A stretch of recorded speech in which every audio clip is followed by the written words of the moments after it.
மாண்புமிகு பேரவை உறுப்பினர் ஒன்று சொல்றேன். 75 ஆண்டு இருங்க, 75 ஆண்டு விடுதலை அடைந்த பிறகு உட்காருங்க, பல்வேறு ஆட்சி மாற்றங்கள் ஏற்பட்ட நேரத்திலும் அவ்வப்போது ஆண்ட ஆட்சிகள் தங்களால் இயன்ற வரைக்கும் ஆயுதிராவிட பெருமக்களுடைய வாழ்வு முன்னேற்றத்திற்காக பல திட்டங்களை எல்லாம் கொண்டு வந்தார் என்பது இங்கே பல்வேறு நிலைகளிலே பதிவு செய்து விட்டீர்கள். இனி இருங்க, அதுதான் சொல்ல வரேன்.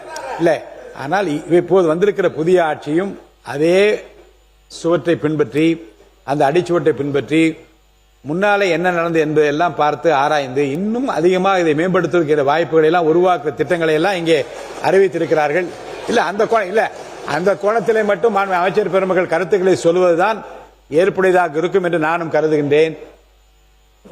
நீங்க நிறைய கருத்துக்கள் சொல்லிவிட்டீர்கள்.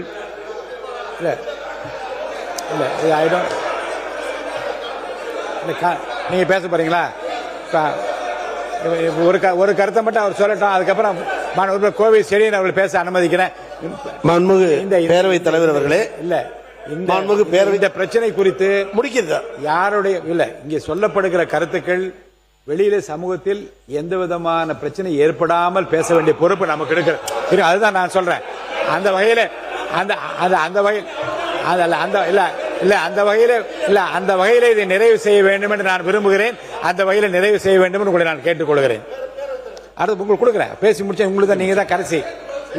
இது குறித்து கடைசியில பேசுவீங்க. இது குறித்து கடைசியா கோவை சேர்ந்தவர்கள் நீங்க முடிச்சு வைக்கிற மாதிரி நான் பண்றேன். உட்காருங்க, உட்காருங்க. நீங்க ஆசை, நீங்க யாருக்கு ரெக்கமெண்ட் பண்ண வேணாம். உட்காருங்க, நீங்க பேசுங்க. உட்காருங்க. பேரவைத் தலைவர்களே, எதிர்க்கட்சி தலைவருக்கு நன்றி. ஒரு குறிப்பை சொன்னாரு, நாங்கள் சிலைகளை அமைத்தோம் அப்படின்னு. நான் ஒரே ஒரு கேள்வி கேட்கிறேன் அவரை பார்த்து. கேள்வி கேட்கிறேன், கேள்வி கேட்க கூடாது. என்ன கேட்கிறேன்னு பேச சொல்லுவேன். ஒரு பதிவு, எனக்கு ஒரு பதிவு வேண்டும். என்ன சரி, கேள்வி கேட்க கூடாது. ஓகே, எதிர்க்கட்சி தலைவர் பார்த்து கேள்வி கேட்க கூடாதா? சரி, கேள்வி கேட்கல. சரி, ஒரு பதிவு பண்றேன்.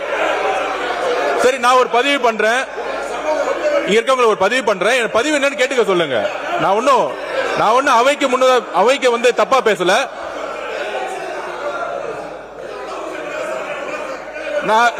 என்னோட கேள்வியை வாபஸ் வாங்கிடுறேன். என்னுடைய பதிவு பண்றேன். ஓகேங்களா? என்ன பதிவுனா, சமூக நீதி பேசக்கூடிய திராவிட முன்னேற்ற கழகம் அந்த காலத்துல அதிகாரம் கூட கிடையாது. பெரியார் அவர்களும் அண்ணா அவர்களும் இங்க கேஸ்ட் ரிசர்வேஷன் பிரச்சனை வரும் பொழுது மிகப்பெரிய போராட்டத்தை ஏற்படுத்தி அரசியலமைப்பில் முதல் அமெண்ட்மெண்ட் கொண்டு வந்தாங்க. ஓகேங்களா? ஆனால் நான் என்ன பதிவு பண்றேன்னா, போன ஆட்சியில் சமூக நீதி பேசக்கூடிய திமுக சாதிவாதி கணக்கெடுப்பை பத்தி பேசவே கிடையாது. அது ஒன்றிய அரசு தான் செய்யணும். ஆனால் Telangana government, west Bengal government, பீகார்ல 3 மாசத்துல சாதிவாரி கணக்கெடுப்பு நடத்தி சோசியல் எக்கனாமிக்கல் ஸ்டேட்டஸ் அதை கொண்டு வந்து நடைமுறைப்படுத்தினாங்க. ஏன் கர்நாடகால முன்னாள் முதலமைச்சர் சீதாராமையா கொண்டு வந்தார் அதை. ஆனால் இங்க இருக்கக்கூடிய சமூக நீதி பேசிய திமுக சாதி வாரி கணக்கெடுப்பை ஃபைல தூக்கி எங்கேயோ போட்டுட்டாங்க. எங்களுடைய முதலமைச்சர், எங்க அரசு தான் சமூக நீதி கணக்கெடுப்பை இன்னைக்கு வந்து டிக்ளேர் பண்ணிக்கிறத பதிவு பண்றோம். ஏன் அவங்க நடத்தலன்னு சொல்லுங்க. ஒன்றிய அரசு, சென்ட்ரல் கவர்மெண்ட், பிஜேபின்னு சொல்லி தப்பிக்க கூடாது. ஏனால் மாநில அரசுக்கு உரிமை இருக்கு.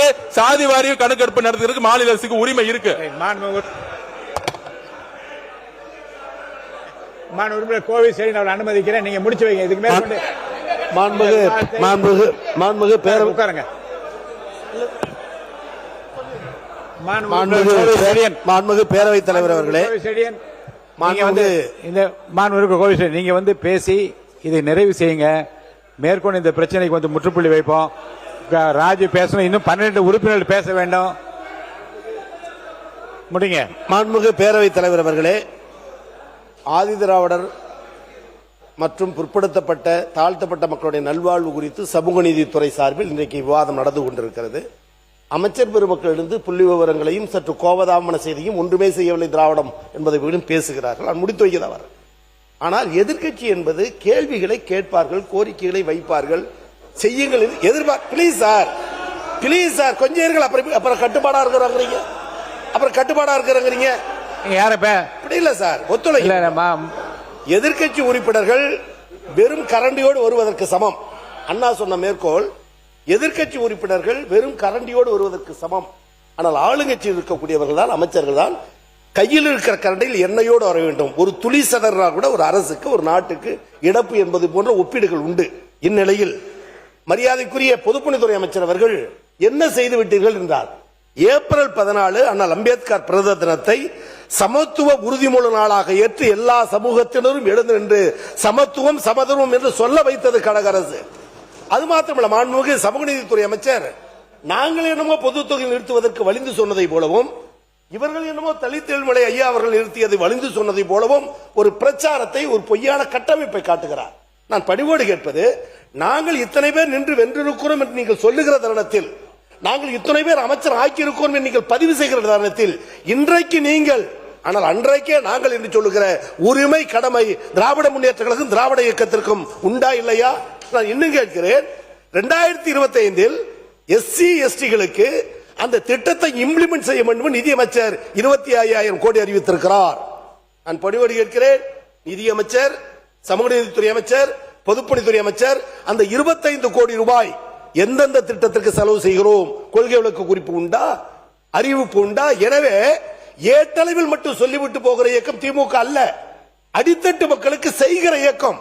இன்றைக்கும் குடிசையில் இருப்பவர்கள் கோபுரத்திற்கு எட்டக்கூடிய வகையில் குடிசை மாற்று வாரியத்தை உருவாக்கி தாழ்த்தப்பட்டவர்களை விண்ணுயர செய்தது கழக அரசு. எனவே இது வெளியில் இது ஒரு சமூக பிரச்சனை. அதோடு முடித்துக் கொள்கிறேன். இது ஒரு சமூக பிரச்சனை. இதில் வேண்டாவாதம் விதண்டாவாதம் பேசி குழப்ப நிலை உருவாக்கி மக்கள் ஐயத்தை உருவாக்க வேண்டாம். மாண்புமிகு பொதுப்பணித்துறை அமைச்சர் சாதிவாரி கணக்குகளை எடுத்தீர்களா என்று கேட்டார். பீகாரில் எடுத்தார்கள், நீதிமன்றத்தில் தடை. எங்கள் அரசு சொல்லுகிற வாதம், உச்சநீதிமன்றம் எங்கள் அரசு சொல்லுகிற வாதம், சாதிவாரி கணக்கெடுக்கிற உரிமை ஒன்றிய அரசுக்கு உண்டு. எனவே இந்த திட்டத்தின் அடிப்படையில் தான் கழக அரசு மேற்கொண்டதே தவிர சாதிவாரி கணக்கு எடுக்க வேண்டும் எடுக்கக்கூடாது என்பதில் எந்த நிலையானதும் அல்ல. மாறாக அது செய்வதற்கான உரிமை ஒன்றிய அரசுக்கு உண்டு, வலியுறுத்த வேண்டிய கடமை அவர்களுக்கு உண்டு. எனவே அந்த அளவில் தான் திராவிட முன்னேற்றம் கையாண்டது. என்றைக்கு தாழ்த்தப்பட்ட மக்களுக்கு அரண் திராவிட முன்னேற்ற கழகம், அதன் தலைவர் கலைஞரும் எங்கள் அண்ணன் தளபதி என்பதை பதிவு செய்கிறேன். நன்றி. மாண்பு உறுப்பினர் ராஜா அவர் தொடர்ந்து நீங்க பேசினா போதும். இது அதை முற்றுப்புள்ளி வைத்து அவர் பேசுவான்னு சொல்லி முற்றுப்புள்ளி இதுக்கு மேல கிடையாது. மாண்பு உறுப்பினர் ராஜா அவர்கள், மாண்பு உறுப்பினர் ராஜா பேசுங்க. மாண்பு உறுப்பினர் ராஜா, மாண்பு உறுப்பினர் ராஜா அவர்கள், மாண்பு உறுப்பினர் ராஜா போதும், உட்காருங்க. பேசிட்டார், நிறைவாக அவர் பேசுவான்னு சொல்லிட்டு பேசியார். மாண்பு உறுப்பினர் ராஜா அவர்கள் பேசுங்க. மாண்பு உறுப்பினர் ராஜா, மாண்பு இல்லப்பா நீங்க பாருங்க, பேச சொல்ல போறேன். சேர் பாபுண்ணன் கொடுங்க. இருங்க, மாண்பு ராஜா பேசுறீங்களா? பேச போதும், நிறைய பாருங்க, இதை பற்றி நிறைய விவாதங்கள். மாண்புமிகு பேசிட்டீங்க. நான் என்ன சொன்னேன், அவர் பேசும்போது கோவில் செடி எனக்கு சொல்ல நீங்க முற்றுப்புள்ளி வாங்கி அவர் நிறைவு செய்து விட்டால் இனிமே பேச அனுமதி இல்லையே கிடையாது. மாண்பு உறுப்பினர் ஈ ராஜா பேசுங்க, இல்ல அடுத்த உறுப்பினர் அழைத்து விடுவேன். மாண்பு உறுப்பினர் ராஜா நீங்க பேசுங்க. நான் பேச ரெடி தான். இந்த சத்தத்தை நிப்பாட்டணும். உட்காருங்க. வாய்ப்பு யாருக்கும் வாய்ப்பு தருவதாக இல்லை. ஈ ராஜா நீங்க பேசுறதுனா பேச, அடுத்த உறுப்பினர் பேச சபாநாயகர் மாண்புமிகு ஈ ராஜா நீங்க பேச ஆரம்பிக்கலாம். மாண்புமிகு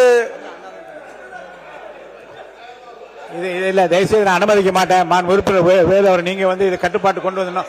நான் என்ன சொன்னேன், மான் உறுப்பினர் கோவில் செடியன் தான் நிறைவு செய்வார். நிறைவு பேசுங்க, அனுமதிக்கிறேன் பேசுங்க.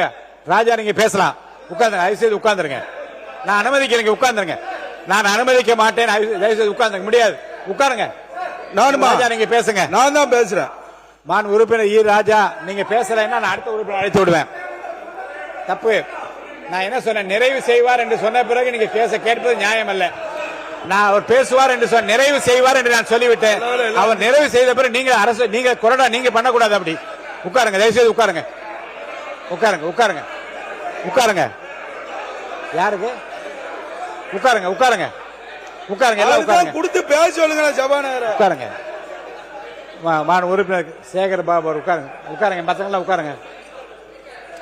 குற்றச்சாட்டுக்கு மட்டும் பதில் சொல்லிட்டு உட்காருங்க. உட்காருங்க. நிறைய வாய்ப்பு கொடுத்து நிறைய வாய்ப்பு கொடுத்து உட்காருங்க. அவர் உங்களுக்கு சார்பாக சார் பேசிட்டாருல்ல.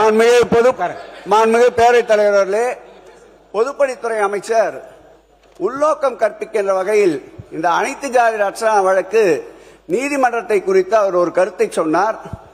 உண்மையில் சொல்லுகிறோம், மனசாட்சியோடு வருத்தப்பட்டு சொல்லுகிறோம். இந்த வழக்கை பொறுத்தளவில் மதத்தால், இனத்தால், மொழியால் மக்களை பிளவுபடுத்துகின்ற சக்திகள் தான் உச்ச நீதிமன்றத்தில் தடைபெற சென்றதே தவிர திராவிட இயக்க கொள்கையை, திராவிட இயக்க சித்தாந்தத்தை கொண்ட நாங்கள் அதை முழுமையாக எதிர்த்தோம்.